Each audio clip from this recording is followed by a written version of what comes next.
नमस्कार दर्शकों, स्वागत है आप सभी का एक बार फिर से आपके अपने YouTube channel some time with Kanha ji में।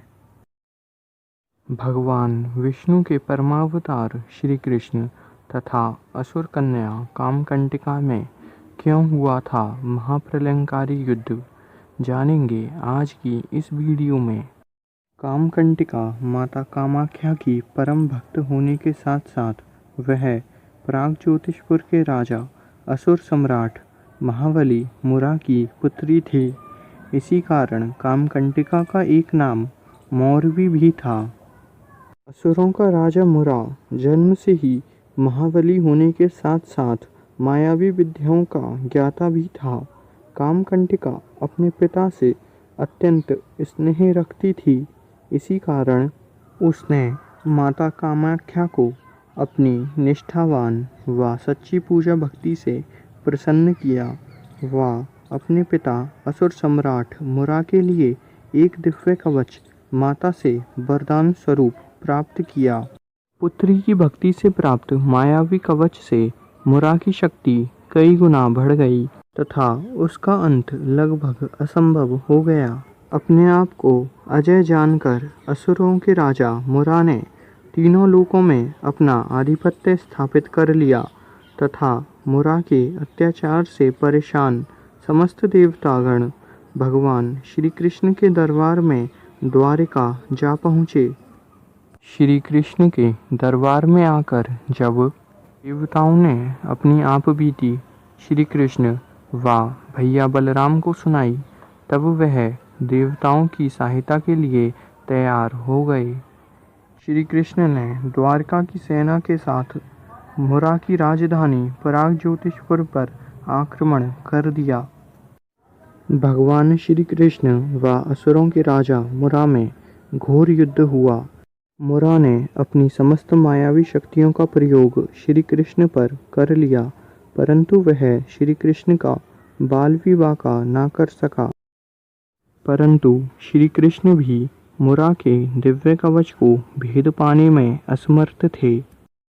अनेक प्रयास करने के पश्चात अंततः श्री कृष्ण अपनी कुमोदनी नामक गदा से असुरों के राजा मुरा के सिर के अनेकों टुकड़े कर उसका वध कर देते हैं।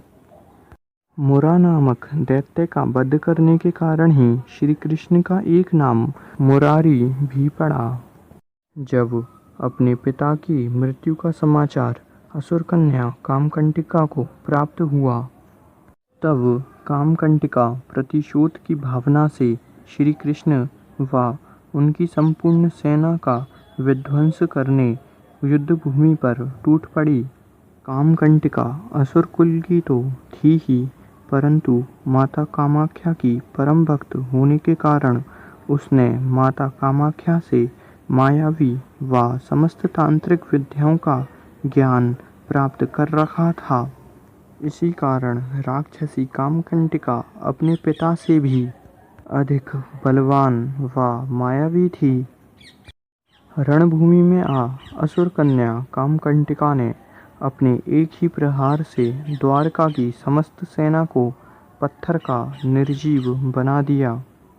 उसकी माया को देख श्री कृष्ण भी अचंभे में पड़ गए। राक्षसी कामकंटिका ने उसके बाद बिना समय गंवाए एक के बाद एक माता कामाख्या से प्राप्त दिव्य अस्त्रों का प्रयोग भगवान श्री कृष्ण पर किया, परंतु कामकंटिका का कोई भी अस्त्र परब्रह्म श्री कृष्ण को हानि ना पहुंचा सका। जब राक्षस कन्या की उद्दंडता अधिक बढ़ गई, तब अंततः भगवान श्री कृष्ण ने उसका संहार करने के लिए सुदर्शन चक्र का आवाहन किया। अपनी परम भक्त का अहित देखते हुए साक्षात माता कामाख्या युद्ध भूमि में प्रकट हुईं तथा माता कामाख्या ने कामकंटिका को श्री कृष्ण के वास्तविक परब्रह्म स्वरूप से अवगत कराया। अपनी आराध्य की प्रेरणा से प्रेरित हो कामकंटिका तुरंत भगवान श्री कृष्ण की शरण में चली गई। तथा उसने अपनी व अपने पिता की समस्त भूलों के लिए भगवान श्री कृष्ण से क्षमा याचना की। तब द्वारकाधीश श्री कृष्ण कामकंटिका की वीरता व पराक्रम के साथ साथ उसके समर्पण व विनम्रता से भी अत्यंत प्रभावित हो गए तथा तत्पश्चात भगवान श्री कृष्ण ने कामकंटिका को त्रिलोक के सबसे ज्ञानी व पराक्रमी पुत्र की प्राप्ति होने का वरदान दिया, जो असुर कुल का होने के कारण भी वह सदा सद्मार्ग पर ही अग्रसर रहेगा।